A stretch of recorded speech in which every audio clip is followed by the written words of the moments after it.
السلام عليكم ورحمة الله وبركاته.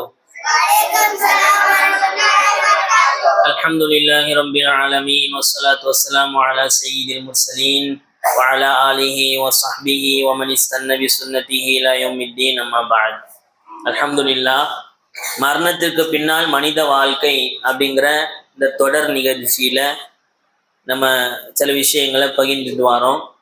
அதில் நேற்றைய தினத்தில் மரணத்திற்கு பின்னால் ரூஹு வானத்தை நோக்கி எப்படி பயணம் மேற்கொள்ளுது, ரூஹுக்கும் உடலுக்கும் உள்ள தொடர்பு என்ன, அதே மாதிரி நல்ல ரூஹ கைப்பற்ற வரக்கூடிய மலக்குமார்கள் அதை எப்படி கைப்பற்றி முதல் வானத்துக்கு எப்படி கொண்டு போவாங்க, அந்த நல்லடியார்களுடைய ரூஹை எதில் எழுதுவாங்க, கெட்டவங்களுடைய உயிரை கைப்பற்றி அந்த ரூஹை எதில் எழுதுவாங்க, இது சம்பந்தமான விஷயங்கள்லாம் நம்ம பார்த்தோம்.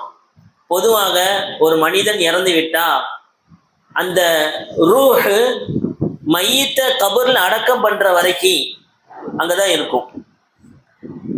பொதுவா ரூஹுகள் சந்தித்து கொள்ளுமா, ஒருத்தர் இறந்துட்டாரு, இன்னொருத்தர் இறந்துட்டாரு, இறந்த ஒருத்தருடைய ரூஹும் இறந்த இன்னொருத்தருடைய ரூஹும் சந்திக்குமா அப்படிங்கிற கேள்விக்கு இமாம்கள் பதில் எழுதுறாங்க. நப்சாசம் அவங்க சொன்ன செய்தி சில்சிலத்து ஸஹீஹியான்ற கிதாபில் பதிவு செய்யப்பட்டிருக்குது.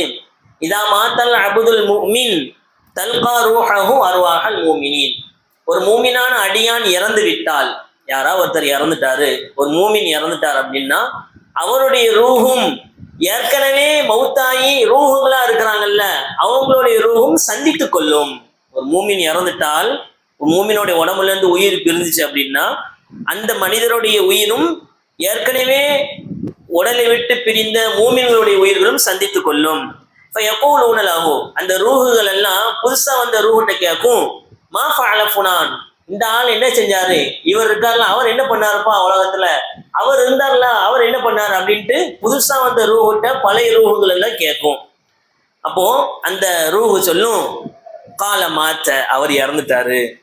அப்ப அந்த ரூஹுகள் பதில் சொல்லும், காலோ துஹிப பிஹி இலா உம்மில் ஹாவியா, அவரு உம்முகுல் ஹாவியாக்கு போயிட்டாரு, நரகத்துக்கு போயிட்டாரு, நரகத்துக்கு தகுதியானவரா ஆயிட்டாரு அப்படின்ட்டு ரூஹுகள் தங்களுக்கு மத்தியில சந்தித்து கொண்டு பேசி கொள்ளும் என்பதாக நபி ஸல்லல்லாஹு அலைஹி வஸல்லம் அவங்க சொல்லியிருக்கிறாங்க. சரி ஹைர். இப்போ ஒரு மனிதர் தூங்குறாரு, தூங்கும் பொழுது அவருடைய ரூஹு அவரை விட்டு போகுது. நம்ப முடியுதா? நம்மளாம் தூங்கும் பொழுது நம்ம ரூஹு நம்ம உடம்புல விட்டு போகுது. அப்போ அசல் நீ எழுப்பி விட்டா எரிச்சிடுறேன்னு அப்படின்னா அந்த ரூஹுக்கும் உடம்புக்கும் மத்தியில் ஒரு தொடர்பு இருந்துட்டே இருக்கும். ஒரு கயிறு மாதிரி, சும்மா ஒரு உதாரணத்துக்கு சொல்ற கயிறுங்கிறது அது தொடர்பு இருக்கும். அல்லாஹ் சொல்றான், அல்லாஹு யதவஃபல் அன்ஃபுஸ ஹீன மௌத்திஹா வல்லதி லம் தமுத் ஃபீ மனாமிஹா ஃபயும்சிகு அல்லதி கலா அலைஹல் மௌத் வ யுர்சிலுல் உக்ரா இலா அஜலின் முஸம்மா. அல்லாஹ் எப்படிப்பட்டவன்னா, மனிதர்கள் தூங்கும் பொழுது அவர்களுடைய ஆத்மாக்களை கைப்பற்றி கொள்கிறான். நிறைய பேர் தூங்குறாங்கல்ல பாரு, தூங்குன நிலையில அப்படியே இறந்துருவாங்க. பார்த்திருக்கியா?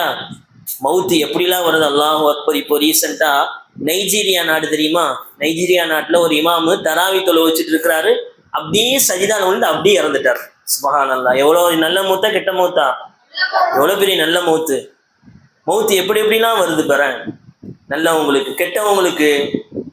சமீப காலத்துல அது ரமலான்ல அதிகமான மௌத்துக்கள் செய்தி கேள்விப்படுறோம். சரி ஹைர். இப்போ அல்லாஹ் தூங்கிட்டு இருக்கும் பொழுது அவங்களோட ரூஹ கைப்பற்றுகிறான். எந்த ரூஹு இந்த உலகத்துல கொஞ்ச நாள் வாழணும்னு அல்லாஹ் நாடுறானோ அந்த ரூஹ உலகத்துல எல்லாம் அனுப்பி வச்சிடறான். இப்போ யும்சிகுல்லதி கலா அலைஹல் மௌத், யாரையும் இறக்கணும் இதோட என் வாழ்க்கையை முடிக்கணும்னு அல்லாஹ் நாடுறானோ அவங்க ரூஹ அப்படி கைப்பற்றி வச்சுக்கிறான். அப்போ அதனாலதான் நம்ம தூங்கி எதிர்ச்சோன்னு இனுதுவா ஓதுறோம், அல்ஹம்துலில்லாஹி அல்லதி அஹ்யானா பஅதமா அமாத்தனா வ இலைஹின் நுஷூர். அல்லாஹ்வுக்கு எல்லா புகழும். நான் மரணித்தற்கு பின்னால் தூங்கும் போகும்பொழுது என்ன துவா, அல்லாஹும்ம பிஸ்மிக்க அமூத்து ஆஹியா, நான் உன்னுடைய பெயரை கொண்டு அமூத்துனா மௌத்தாகிறேன்னு அர்த்தம். தூக்கம் வந்து சிறிய மௌத்து. தூங்கும் போது பாரு, உன்னை பத்தி யாராவது திட்டுனாலும் உனக்கு எதாவது தெரியுமா, உன் சுத்தி நடக்க தெரியும், அது ஒரு மௌத்து, சின்ன மௌத்து, சின்ன மௌத்து மாதிரி. அப்போ தூங்கும் பொழுது நம்மளுடைய ஆன்மாக்கள் அல்லாவை சந்திக்கின்றன.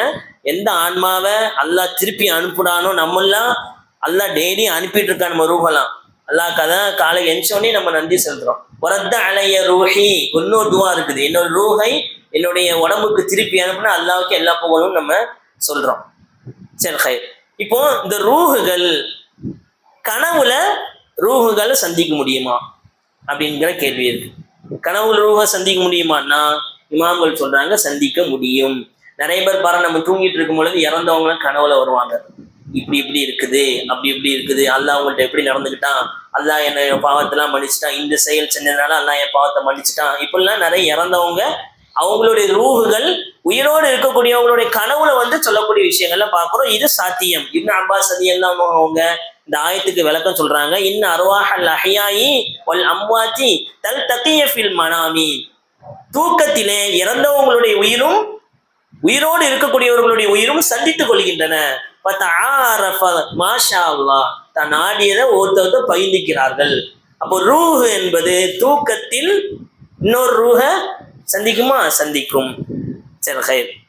அப்போ இன்னைக்கு நம்மளுடைய டாபிக் என்ன அப்படின்னா, கடைசியா நேரத்து பார்த்தது என்னன்னா ரூஹுடைய பயணத்தை பார்த்துட்டோம். இப்போ ரூஹு பயத்து அங்க மிச்சம் என்ன கிடக்கு? உடல் இருக்கா? இந்த உடலுக்கு நம்ம என்னெல்லாம் செய்யணும் அப்படிங்கிறத பார்க்க போறோம். ரூஹு போன உடனே உடலை என்ன செய்யணும், அதெல்லாம் என்ன முன்னாடி சொல்லியிருக்கிறேன். உடம்பு ரூஹு போகக்கூடிய நிலைமையில என்ன செய்யணும், போன உடனே என்ன செய்யணும்னு சொல்லியாச்சு. இப்போ அடுத்த கட்டம் உடம்ப குளிக்க வைக்கணும். மாஷா அல்லாஹ். இது அரபியில தகுசீல், குளிப்பாட்டுதல் அப்படின்னு பேரு. மாம்பல் சொல்றாங்க, மன் கசல மயீத்தன் வலம் யஅதபிர் ஃபகன்னமா கசல ஹஜரா. யாராவது குளிப்பாட்டிருக்கியா? மயீத்தை பார்த்துருக்கியா? குளிப்பாட்டுறத பார்த்துருக்கீங்களா? பெரிய இமாம்கள்லாம் சொல்றாங்க, யார் ஒருவர் மையத்தை குளிப்பாட்டி அதன் மூலமா படிப்பினை பெறவில்லையோ, நம்மளும் ஒரு நாள் இப்படித்தானே குளிப்பாட்டப்படுவோம் அப்படின்னு படிப்பினை பெறலையோ, அவர் வெறும் கல்லெல்லாம் தேய்க்கிறாரு, கல்லை தேய்க்கிற மாதிரி அப்படின்னாங்க. கல்லை தேய்க்கினா ஏதாவது உனக்கு படிப்பினை வருமா? சும்மா ஏதோ 10ஓட 11 இருக்க மாதிரி. அப்போ ஒவ்வொரு விஷயத்திலும் மௌத்தோடைய படிப்பினை வரணும். நமக்கு மையத்தை குளிப்பாட்டும் பொழுது நாமும் இப்படி குளிப்பாட்ட, இன்னைக்கு நம்ம குளிக்கிறோம் டெய்லி காலையில் எழுச்சி, ஒரு நாள் நம்ம குளிப்பாட்டப்படுவோமே அப்படிங்கிற சிந்தனை வர வேண்டும். மையத்தை குளிப்பாட்டுவது என்ன சட்டம் அப்படின்னா ஃபர்லு கிஃபாயா. ஃபர்லு கிஃபாயா. ஃபர்லு கிஃபாயான்னா ஃபர்லு 2 வகைப்படும். ஃபர்லு ஐன், இன்னொன்று ஃபர்லு கிஃபாயா. ஃபர்லு ஐன்னா ஒவ்வொருத்தரும் கண்டிப்பா செய்யணும். அப்படி செய்யலைன்னா அல்லாஹ் தண்டனை கொடுப்பான். உதாரணமா 5 நேரம் தொழுகை ஃபர்லு ஐனா கிஃபாயாவா? ஐன். 5 நேரம் ஃபர்லு, ஃபர்லு ஐ, 5 நேரம் ஃபர்லு தொழுகை ஃபர்லு ஐனு. ஃபர்லு கிஃபாயா அப்படின்னா ஊர்ல ஒருத்தர் செஞ்சா போதும். ஊர்ல ஒருத்தர் செஞ்சா எல்லாருக்கும் பதிலா அவர் செஞ்ச மாதிரி ஆயிரும். ஊர்ல யாருமே செய்யல அப்படின்னா ஊர்ல உள்ள எல்லாரும் பாவம் முடிக்கப்படுவாங்க. அதுல ஒண்ணுதான் ஜனாசா தொழுகை நடக்கிறது. ஊர்ல ஒரு ஆலிமாவது இருக்கிறது ஃபர்லு கிஃபாயா. ஒரு ஆலிமே இல்லை ஒரு ஊர்ல, அந்த ஊர் மக்கள் எல்லாரும் பாவிகள். அத மாதிரி ஜனாசாவை குளிப்பாட்டுவது ஃபர்லு கிஃபாயா. ஒருத்தர் குளிப்பாட்டினாலும் ஊர் மக்கள் எல்லாரும் விட்டும் அந்த ஃபர்லு நீங்கிடும். சரி ஹைர். இப்போ குளிப்பாட்டும் பொழுது என்னென்ன நிபந்தனைகளை நாம் கடைபிடிக்க வேண்டும்? முதலாவது, குளிப்பாட்டக்கூடிய தண்ணி சுத்தமானதாக ஆகுமான தண்ணியாக இருக்கணும். ரொம்ப சூடாகவும் இருக்கக்கூடாது, ரொம்ப கூலாகவும் இருக்கக்கூடாது. ஏன்னா அந்த மையத்துக்கு அந்த ரூஹு போன வேதனையே அந்த உடலுக்கு அவ்வளோ கடினமா இருக்கும். சூடான தண்ணியை கொண்டு குளிப்பாட்டினாலும் அது வேதனை, ரொம்ப கூல் தண்ணியை கொண்டு குளிப்பாட்டினாலும் வேதனை. அப்போ ரெண்டாவது, முதல்ல தண்ணி சுத்தமானதாக ஆகுமானதாக, ரொம்ப சூடாகவும் இல்லாமல் ரொம்ப கூலாகவும் இல்லாமல் இருக்கணும். ரெண்டாவது இமாமுல் எழுதுறாங்க, யகூனல் கஸ்லு ஃபி மக்கானின் மஸ்தூர். மறைக்கப்பட்ட இடத்துல ஜனாசாவை குளிப்பாட்டணும். சும்மா திறந்த வெளியில போட்டு குளிப்பாட்டக்கூடாது. 4 சைடும் துணி வச்சு மறைச்சிருக்கணும். வாய்ப்பு இருந்துச்சு ரொம்ப ஏற்றமானது மேலே ஏதாவது கூரை மாதிரி இருந்துச்சுன்னா அதை அமைச்சுக்க ரொம்ப நல்லது, முழுமையான முறையில் மறைக்கப்படுவதற்கு. எப்படி நம்ம குளிக்கும் பொழுது எல்லாம் முன்னாடி நரோட்ல போய் குளிப்போமா? அதே கண்ணியம் உயிரோடு இருக்கும் பொழுது என்ன கண்ணியம் பின்பற்றப்படணுமோ அதே கண்ணியம் தான் மௌத்தானவங்களுக்கு நம்ம கொடுக்கணும். அப்போ மறைவான ஒரு இடத்துல ஜனாசாவை மையத்தை குளிப்பாட்டணும். மூணாவது,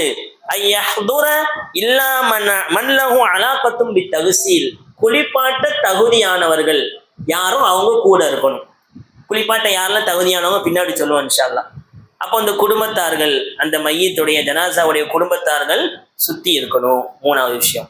நாலாவது, சத்ருல் அவுரத்தி அஸ்னால் உஸ்ல். குளிப்பாட்டும் பொழுது அதற்கு இடையிலே அவுரத்தை மறைக்கணும். ஒரு ஆணுடைய அவுரத் என்பது தொப்பிலிருந்து முட்டு வரைக்கும், இது எல்லா நிலையிலும் மறைக்கப்பட்டிருக்கணும். மௌத்தானாலும் மறைக்கப்பட்டிருக்கணும். எங்க அம்மா தான் இருக்காங்க, அப்பா தான் இருக்கிறாங்க, நான் இன்னர்வேர் மட்டும் போட்டு நிற்பேன் அப்படின்லாம் இல்லை. எல்லா நிலையிலும் மறைக்கப்பட்டிருக்கணும். குறிப்பா ஜனாசா குளிப்பாட்டப்படும் பொழுதும் அது மறைக்கப்பட்டிருக்கும். நீ பார்த்திருக்கியா? ஜனாசாவை குளிப்பாட்டும் பொழுது இங்க ஒரு துணி வச்சிருப்பாங்க, அதை மறைச்சிட்டு தான் நிச்சயவாங்க குளிப்பாட்டுவாங்க. சரி ஹைர். அப்ப தண்ணீர் சுத்தமானதாக, தூய்மையானதாக, ஆகுமானதாக இருக்கணும். ரெண்டாவது மறைக்கப்பட்ட இடத்துல குளிப்பாட்டணும். மூணாவது குளிப்பாட்டதற்கு ரொம்ப தகுதியானவங்க சுத்தி இருக்கணும், குடும்பத்தார்கள் சுத்தி இருக்கணும். நாலாவது என்ன சொன்ன? மறைக்கப்பட்டிருக்கணும் அவுரத்து. சரி சரி. அடுத்து ஜனாசாவை குளிப்பாட்டுவதற்கு ஆக தகுதியானவர்கள் யார்? யார் ஜனாசாவை குளிப்பாட்டும்? இன்னைக்கு நிறைய பேர் சண்டை போடுறான். நான் தான் பள்ளியாசல போய் தொழு வைப்பேன், எங்க அப்பாவுக்கு நான் தான் தொழு வைப்பேன், எங்க உமாவுக்கு நான் தான் தொழு வைப்பேன் சண்டை போடுறான். ஆனா ஜனாசாவை குளிப்பாட்ட முன் வராங்கன்னா இல்லை. ஜனாசாவை நம்ம வீட்டுல யாரா இறந்துட்டாங்கன்னா யார் தான் ஃபர்ஸ்ட் குளிப்பாட்டணும்? நம்ம தான் முன்னாடி செய்யணும். அது அவனுக்கு தெரியவும் மாட்டுக்கு. மதரசாக்கள் அது சொல்லி தரப்படுறது இல்லை. மதரசாக்கு போனா அவன் தெரிஞ்சிருக்கும், மதரசாக்கு அவன் போறது இல்லை, நல்ல விஷயங்கள் கேட்கறது இல்லை. அப்ப எப்படி அவனுக்கு குளிப்பாட்ட தெரியும்? அசத்துக்கு போனடி, மோதின் சாவுக்கு போனடி, இறந்த உடனே நம்ம தான் நம்மளுடைய குடும்பத்தாருக்கு இதை செய்யணும். அப்போ குளிப்பாட்டுவதற்கு ஆக தகுதியானவர்கள் அந்த ஜனாசாவா ஆவதுக்கு முன்னாடி உயிரோட இருப்பார்கள். அவன் வசியத்தை செஞ்சிருந்தான்னா அவங்க குளிப்பாட்டணும். எனக்கு இவர் தான் குளிப்பாட்டணும் அப்படின்ட்டு அந்த இறக்கக்கூடியவர் சொல்லியிருந்தாங்கன்னா அவங்க தான் ஃபர்ஸ்ட் ப்ரையாரிட்டி. ரெண்டாவது அவங்க வாப்பா, அந்த மையத்துடைய வாப்பா இருந்தாங்கன்னா வாப்பா குளிப்பாட்டணும். அல்லது மையத்துடைய வாப்பாவுடைய வாப்பா, அது என்ன பெத்தாப்பாவா மாம்டாப்பாவா, வாப்பாவுடைய வாப்பா இருந்தாங்கன்னா குளிப்பாட்டணும். அல்லது அதுக்கப்புறம் அவனுடைய மகனார், மையத்துடைய மகன். முதலாவது மையத்து வசியத் பண்ண ஆளு அவர் இல்லை அப்படின்னா மையத்துடைய வாப்பா, அவர் இல்லைன்னா வாப்பாவுடைய வாப்பா. அதுக்கு அடுத்த ப்ரையாரிட்டி மையத்துடைய மகன். அதுக்கப்புறம் மையத்துடைய நெருங்கிய உறவு, அதுக்கப்புறம் நெருங்கிய உறவு எப்படி இருக்கணும். அதுக்கு பிறகு அவனுடைய இரத்த பந்தம் இருந்து குளிப்பாட்டணும். இதுதான் மையத்தை குளிப்பாட்டுவர் தகுதியானவங்க இமாமுல் எழுதுறாங்க. நபி ஸல்லல்லாஹு அலைஹி வஸல்லம் வஃபாத் ஆன பொழுது நபி அவங்களுக்கு யாரெல்லாம் குளிப்பாட்டினாங்க தெரியுமா? நபியுடைய குடும்பத்தார் தான் நின்று குளிப்பாட்டினாங்க. அலி இப்னு அபி தாலிப் ரலியல்லாஹு அன்ஹு அவங்கள 6 பேர் குளிப்பாட்டினாங்க. அலி இப்னு அபி தாலிப் ரலியல்லாஹு அன்ஹுங்க, அப்பாஸ் ரலியல்லாஹு அன்ஹுங்க, ஃபதுல் இப்னு அப்பாஸ் ரலியல்லாஹு அன்ஹு, குஸம் இப்னு அப்பாஸ் ரலியல்லாஹு அன்ஹு, உசாமா இப்னு ஸைத் ரலியல்லாஹு அன்ஹு, ஷக்ரான் மௌலா ரசூலில்லாஹ் நபிசாசமுடைய அடிமை ஒருத்தர். இவங்க எல்லாரும் சேர்ந்து 6 பேர் சேர்ந்து நபிசாசம் அவங்க குளிப்பாட்டாங்க. எல்லாரும் யாரு பார்த்தா கிட்டத்தட்ட 5 பேர் நபியோடைய நெருங்கிய உறவு, இரத்த பந்தம். இவங்க தான் குளிப்பாட்டினாங்க. சரி, இப்போ மையத்தை குளிப்பாட்டக்கூடிய விஷயத்துல ஆண் மையத்துக்கு யார் தான் குளிப்பாட்டணும்? ஆண்கள் தான் குளிப்பாட்டணும். பெண் மையத்துக்கு பெண்கள் தான் குளிப்பாட்டணும். கணவன் இறந்துட்டா அப்படின்னா மனைவி குளிப்பாட்டலாம். மனைவி இறந்தால் கணவன் குளிப்பாட்டலாம். புரியுதா? கணவனுக்கு மனைவி குளிப்பாட்டலாம், மனைவிக்கு கணவன் குளிப்பாட்டலாம். ஆயிஷா ரலியல்லாஹு அன்ஹா வஃபாத்தோட நிலையில சொன்னாங்க, அபுதாவுதுல இப்னு மாஜால வரக்கூடிய செய்தி, லவ் இஸ்தக்பல்து மின் அம்ரி, நான் எனக்கு மட்டும் வாய்ப்பு இருந்துச்சுன்னா நான் இந்த நபிசாசம் குளிப்பாட்டி இருப்பேன் அப்படின்னு ஆயிஷா தான் சொன்னாங்க. நபி ஸல்லல்லாஹு அலைஹி வஸல்லம் உயிரோடு இருக்கும்பொழுது ஆயிஷா ரலியல்லாஹு அன்ஹா சொன்னாங்க, நபி அவங்களுடைய கடைசி காலம், நபிக்கு நோய் ரொம்ப முத்துது. அப்போ ஆயிஷா ரலியல்லாஹு அவங்களுக்கும் தலைவலி, நபிக்கும் தலைவலி, மனைவிக்கும் தலைவலி. அப்போ நபிசாசம் கேலியா சொல்றாங்க ஆயிஷா ரலியல்லாஹு அன்ஹா பார்த்து, உனக்கு என்னமா ஆயிஷா, நீ இறந்து போயிட்டா, லவ் மித்தி கபலி லகஸ்ஸல்துக வகஃபன்துகி, லகஸ்ஸல்துகி வகஃபன்துகி, எனக்கு முன்னாடி நீ போயிட்ட. யார் சொல்றா இத? நபிசாசம் அவங்க மனைவி பார்த்து சொன்னீங்க, எனக்கு முன்னாடி நீ இறந்துட்ட அப்படின்னா, நீங்க இறந்துட்டீங்கன்னா நானே என் கையால் உங்களை குளிப்பாட்டுவேன், நானே உங்களை நான் கஃபன் செய்வேன், இது வேற உங்களுக்கு என்ன வேணும், ஒரு நபியே செய்யறேன் அப்படின்னு சும்மா விளையாட்டுக்கு சொன்னாங்க. அப்ப இதுல இருந்து என்ன தெரியுது? கணவன் இறந்தால் மனைவி குளிப்பாட்டலாம், மனைவி இறந்தால் கணவன் குளிப்பாட்டலாம் அப்படிங்கிற செய்தி தெரியுது.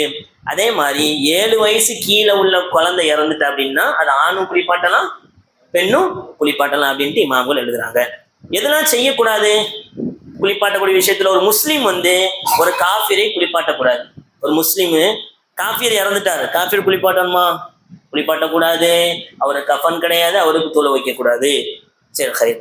அடுத்து எப்படி நம்ம குளிப்பாட்டணும் இதெல்லாம் பார்த்துனோம். குளிப்பாட்டக்கூடிய ஷர்த்து என்ன எல்லாம் பார்த்து எப்படி குளிப்பாட்டணும் அப்படின்னா இமாம்கள் எழுதுறாங்க, முதலாவது அந்த மையத்தை உயர்ந்த ஒரு இடத்துல வைக்கணும். ஒரு டேபிளோ ஒரு மேஜையோ போட்டு அதுல மையத்தை படுக்க வைக்கணும். அடுத்து அவருடைய அவுரத்து மறைக்கப்படணும். அவுரத்தை மறைக்கிற துணியை வச்சுட்டு தான் அந்த ட்ரெஸ் போட்டிருக்க ட்ரெஸ்ஸை அவுக்கணும். ட்ரெஸ் அவுத்துட்டு மேலே அதை வைக்கக்கூடாது. அந்த அவுரத்தை மறைக்கிற துணியை மேலே போட்டுட்டு தான் அப்படியே கொஞ்சம் கொஞ்சமாக அவரு போட்ட துணியை எடுக்கணும். சரி ஹைர். அடுத்து அதே மாதிரி அந்த மையத்து குளிப்பாட்டதுக்கு முன்னாடி வயிறு இருக்கா, வயிறை லைட்டாக அமுக்கணும். வயிறை அமுக்கும் பொழுது ஏதாவது நஜீஸ் இருந்துச்சுன்னா முன் துவாரத்துலையோ பின் துவாரத்துலையோ என்ன ஆயிரும், வெளியாயிரும். குளிப்பாட்டுறதுக்கு முன்னாடியே இப்படி செஞ்சிடணும். குளிப்பாட்டிருக்கும் போது கைப்பட்டு வந்துருச்சுன்னா அது நஜீஸ் தானே. முன்னாடியே என்ன செஞ்சிடணும், ஏற்கனவே நம்ம அடிக்கடி இருப்போம். அதுக்கப்புறம் குளிப்பாட்டுறதுக்கு முன்னாடி வயிற்றுல லைட்டாக அமுக்கணும். அப்படின்னா முன்பின் துவாரத்தில் நஜீஸ் இருந்துச்சுன்னா வெளியாயிரும். பிரசவமான ஒரு பெண்ணு இறந்துட்டானா அமுக்கக்கூடாது. சரி ஹைர். அடுத்து வந்து குளிப்பாட்டும் பொழுது நீயத்து வைக்கணும். இந்த மையத்தை நான் குளிப்பாட்ட நீயத்து வச்சுட்டு தொழுகைக்கு எப்படி உதவு செய்வோமோ அதே மாதிரி ஜனாசாவுக்கு உதவு செய்யணும். ஏன்னா அந்த ஜனாசா குளிப்பு கடமையான நிலையில் இறந்துருக்கான்னு நமக்கு தெரியுமா. குளிப்பு கடமையான நிலையில் இறந்துருந்துச்சு அப்படின்னா அதனாலதான் ஜனாசாவை குளிப்பாட்டுறோம். அதனால தொழுகைக்கு நம்ம எப்படி உதவு செய்வோமோ அதே மாதிரி ஜனாசாவுக்கு உதவு செய்ய வைக்கணும். கையை ஒழுவடை உறுப்புகள் எப்படி கழுவுவோம், வாய் கொப்பளிக்க வைக்க முடியாது, மூக்குக்கு தண்ணி செலுத்த முடியாது. மூக்கையும் வாயும் அப்படி பொத்தின நிலையில முகத்தை கழுவ வைக்கணும், கையை கழுவ வைக்கணும், மசாஜ் செய்ய வைக்கணும், காலை கழுவ வைக்கணும். ஜனாசாவுக்கு தொழுகைக்கு உதவு செய்வதை போல ஒழு செய்ய வைக்க வேண்டும். அதற்கு பிறகு அதனுடைய வலப்புறத்திலிருந்து நம்ம கழுவ ஆரம்பிக்கணும். ஃபர்ஸ்ட் வலதுபுறம். அப்புறம் அவருடைய தலை, அவருடைய தாடி இதெல்லாம் என்ன செய்யணும், மையத்துடைய தலையும் தாடியும் நல்லா கோதி விட்டு கழுவணும். அப்புறம் மையத்துக்கு மணமூட்டிகள், அதாவது சிதிரு அப்படின்பாங்க, இழந்த பழ மரம், இழந்த மரத்துடைய இலை இதெல்லாம் போட்டு நபிசாசமுடைய காலத்துல மணமூட்டிகளாக ஜனாசாவுடைய குளிப்பாட்டக்கூடிய தண்ணீரை கலந்து குளிப்பாட்டி இருக்கிறாங்க. இப்ப நம்ம ஊர்ல எல்லாம் நினைச்சுவாங்க கற்பூரம் போடுவாங்க, இதெல்லாம் போட்டு குளிப்பாட்டுவாங்க. சரி ஹை. எத்தனை தடவை குளிப்பாட்டணும்? முதல்ல வலதுபுறம், இங்க பாரு, வலதுபுறம் சாட்சி வச்சு முதுகுல இந்த சைடெல்லாம் தண்ணி ஊற்றணும். அப்புறம் இடதுபுறம் வச்சு தள்ளி விட்டு அப்புறம் ஒரு சைடை வச்சு முதுகுல இதெல்லாம் தண்ணி ஊற்றி கழுவணும். நல்லா எத்தனை தடவை கழுவணும் அப்படின்னா நபிசாசம் அவங்களுடைய பேர குழந்தை இறந்த உடனே நபி சொன்னாங்க, இது சிலோகு சலாசன் அவ் ஹம்சன் அவ் அக்சரதாலி, 3 தடவை அல்லது 5 தடவை அல்லது அதை விட அதிகமாக ஒற்றைப்படையா கழுவணும். தண்ணி ஊற்றி கழுவும் பொழுது 3, 5, 7 இதான் சொல்லியிருக்காங்க. அதுக்கு மேல நான் ரொம்ப நல்லா கழுவுறேன் அப்படின்னு கழுவக்கூடாது. 3 தடவை தண்ணி ஊற்றணும் அல்லது 5 தடவை அல்லது 7 தடவை தண்ணி ஊற்றி கழுவணும். ஒற்றைப்படையா இருக்கிறது ஆக சிறந்தது. அதோடைய கடைசியில கழுவும் பொழுது, லாஸ்டா கழுவும் பொழுது நறுமண மூட்டியை வச்சு கழுவணும் அப்படிங்கிற செய்திலாம் புகாரில வந்திருக்குது. அதுக்கப்புறம் இப்போ குளிப்பாட்டுவதற்கு சங்கடமான ஒரு நிலையா இருக்குது. ஒண்ணு தண்ணி இல்லை, அல்லது குளிப்பாட்டினா ஜனாசா வெடிச்சிரும், இல்ல ஆக்சிடென்ட்ல இறக்குறாங்க, இறக்கும் பொழுது பார்த்தா பாதி உறுப்புகள் செறிஞ்சிரும். பார்த்திருக்கியா, கை கால்லாம் வெளியே வந்து உடம்பு விட்டு பிரிஞ்ச நிலையில. இப்ப இந்த ஜனாசாவை எப்படி நம்ம குளிப்பாட்டணும் அப்படின்னா, அவனுடைய உடல்ல 4ல் ஒரு பகுதி இருந்தா அல்ஹம்துலில்லாஹ் குளிப்பாட்டலாம். ரொம்ப செதஞ்சிட்டு தலையே இல்லை ஒரு மாதிரி செதஞ்சிட்டுன்னா அதை என்ன செய்யக்கூடாது, குளிப்பாட்ட கூடாது. எரிஞ்ச ஜனாசாவா இருக்குது அப்படின்னாலும் என்ன தேவையில்லை, குளிப்பாட்ட தேவையில்லைன்னு இமாம்கள் எழுதுனாங்க. அதான் சொல்ல வராட்டு. ஷஹீதாக இருந்தாங்கன்னா கண்டிப்பான முறையில குளிப்பாட்டக்கூடாது. ஷஹீத நிறைய வகை இருக்குல்ல. முதலாவது வகை ஷஹீத், அல்லாஹ்வுடைய பாதையில போர் செஞ்சு உயிர் கொடுத்தாங்கல்ல, அந்த ஷஹீதை குளிப்பாட்டக்கூடாது. அவங்க என்ன ட்ரெஸ் போட்டிருக்காங்களோ அதே ட்ரெஸ்ஸோட அப்படியே அடக்கம் பண்ணிடணும். வேற ஷஹீதுகள் எரிஞ்ச நிலையில, அதாவது மூழ்கிய நிலையில, இடிபாடுகள்ல விழுந்த நிலையில, இப்படி நிறைய ஷஹீதுகள் இருக்கிறாங்கல்ல, இவங்களை என்ன செய்யணும், குளிப்பாட்டித்தான் அடக்கம் செய்ய வேண்டும். அடுத்து சில பேருக்குலாம் சின்ன குழந்தை, 4 மாசத்துக்கு கீழே உள்ள குழந்தை கர்ப்ப பையில இருக்கும் பொழுதே இறந்துடும், கட்டியா இருக்கும் போதே இறந்துடும். இந்த நிலையில 4 மாசத்தை அடைஞ்சிட்டு அப்படின்னா அது ஒரு மனிதனா ஆயிட்டு, அதுக்கு ஒரு உயிர் வந்துட்டு 4 மாசத்துக்கு அப்புறம் என்ன வந்துட்டு உயிர் ஊதிடுவாங்கல்ல. 4 மாசம் கழிச்சு ஒரு குழந்தை இறந்துச்சு அப்படின்னா தாயுடைய கருவறையில அந்த ஜனாசா, அந்த குழந்தைய குளிப்பாட்டி கஃன் செஞ்சு தொழு வச்சு அடக்கம் பண்ணணும். 4 மாசத்துக்கு முன்னாடி ஒரு குழந்தை இறந்து பிறந்துச்சு அப்படின்னா பிரச்சனை இல்லை அப்படின்ட்டு இமாம்கள் எழுதுறாங்க. இப்போ குளிப்பாட்டியவர் குளிப்பது முஸ்தஹப். குளிப்பாட்டி இருப்பார்ல, யாரெல்லாம் சுத்தி இருந்து குளிப்பாட்டினாங்களோ அவர்கள் எல்லாம் குளிப்பது நன்மையான விஷயம். ஜனாசாவை குளிப்பாட்டியவர் குளிக்கணும், ஜனாசாவை சுமந்து சென்றவர் ஒழு செய்யணுங்கிற செய்தியில முன்னாடியே உங்களுக்கு சொல்லியிருக்கிறேன். இப்போ குளிப்பாட்டக்கூடியவர் என்னெல்லாம் பேரணும்னா இஹ்லாஸா அல்லாஹ்க்காக வேண்டி செய்யணும். சில பேர் துட்டு வாங்குவாங்க, துட்டு வாங்கினாலும் தப்பு இல்லை, மாங்கள் பத்தவா போட்டிருக்காங்க, தப்பு இல்லை. அல்லாஹ்க்காக வேண்டி நன்மை நாடி செய்யணும். அதே மாதிரி மென்மையா குளிப்பாட்டணும். ஐயோ இன்னைக்கு ஒரு 2 ஜனாசா இருக்க வந்து இப்போ வர 2 மணிக்கு போன் அடிச்சு கூப்பிடணும் ஜனாசா குளிப்பாட்டணும்னு சொல்லி அப்படின்ட்டு ஸ்பீடா குளிப்பாட்டக்கூடாது. அதனாலதான் நம்ம குடும்பத்தார் இருந்து குளிப்பாட்டணும். மென்மையை கையாள வேண்டும். அவர் எதை பார்க்கிறாரோ அதை மறைக்க வேண்டும். ஜனாசால நிறைய விஷயங்கள் அவர் விரும்பாத விஷயங்கள் வெளிப்பட்டிருக்கும். இதான் இந்த இடத்துல ரத்தம் வரும், மூக்குல இருந்து சலம் வரும், இந்த விஷயத்தை வெளிப்படுத்தக்கூடாது. அவங்க சொன்னாங்க மன் கஸ்ஸல முஸ்லிமன் ஃபகத்தம அலைஹி கஃபரல்லாஹு 40 மர்ரா. யார் ஒருவர் ஒரு மையத்தை குளிப்பாட்டி அதில் அவர் வெறுக்கத்தக்க விஷயத்தை பார்த்து அதை மறைச்சிட்டாரோ அல்லாஹ் அவரை 40 முறை மன்னிக்கிறான். சஹீஹான செய்தி, அஹமதுல ஒரு ஹசன் தரத்தில் பதிவு செய்யப்பட்ட செய்தி. இப்போ ஜனாசாவுடைய குறைய மறைச்சா அல்லாஹ் அவரை 40 முறை மன்னிக்கிறான். பொதுவாகவே ஒரு முஸ்லீமுடைய குறைய மறைச்சா அல்லாஹ் மறுமையில் அவருடைய குறையை மறைப்பான்னு சொன்னாங்க. சரி ஹைர், இப்போ அடுத்து முடிக்க போறேன். குளிப்பாட்டினதுக்கு அப்புறம் அடுத்த ஸ்டேஜ் என்ன? கஃபன் துணி அணிவிப்பது.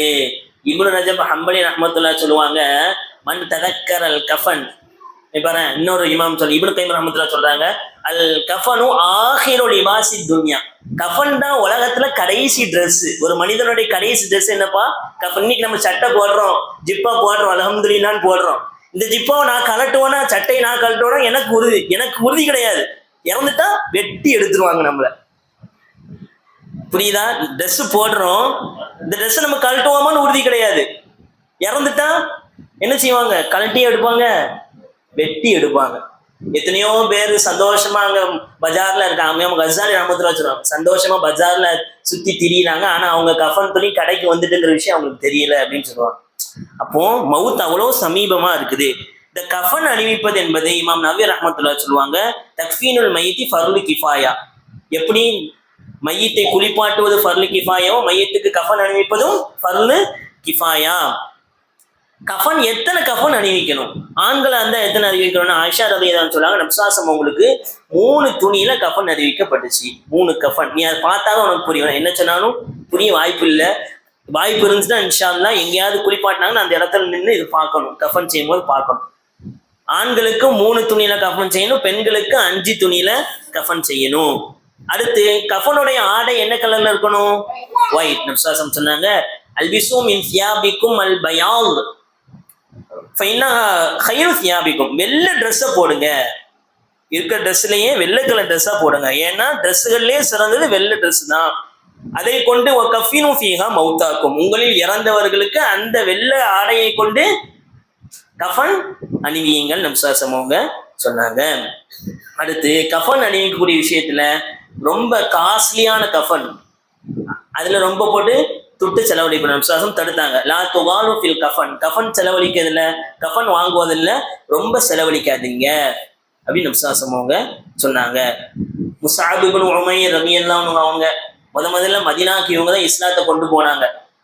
அவங்க ஷஹீதாக்கப்பட்டாங்க போர்ல, உஹது போர்ல. கை வெட்டப்பட்டு 2 கையும் வெட்டப்பட்டு கொடியை நெஞ்சில ஏந்த நிலையில ஷஹீதானாங்க. அவங்க வஃபாத் ஆகும் பொழுது அவங்களுக்கு கஃபன் அணிவிக்கிறாங்க.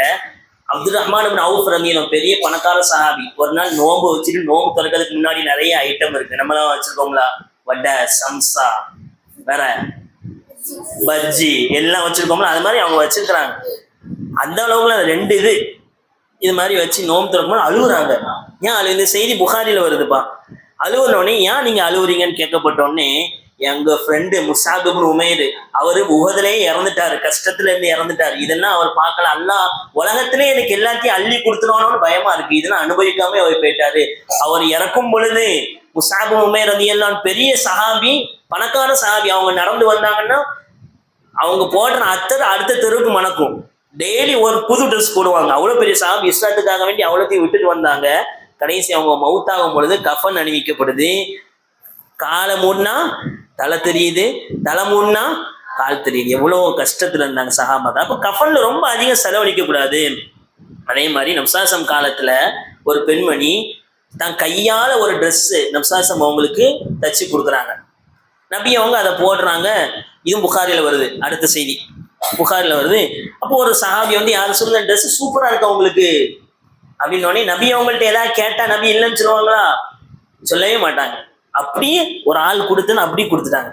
அப்போ சஹாபாக்கள் ஏன் இப்படி செய்றீங்க? நபி அவங்க கேட்டா இல்லைன்னு சொல்ல மாட்டாங்கன்னு தெரிஞ்சே இதை கேட்குறீங்க. நபிக்கே கிஃப்டா வந்திருக்குது ட்ரெஸ்.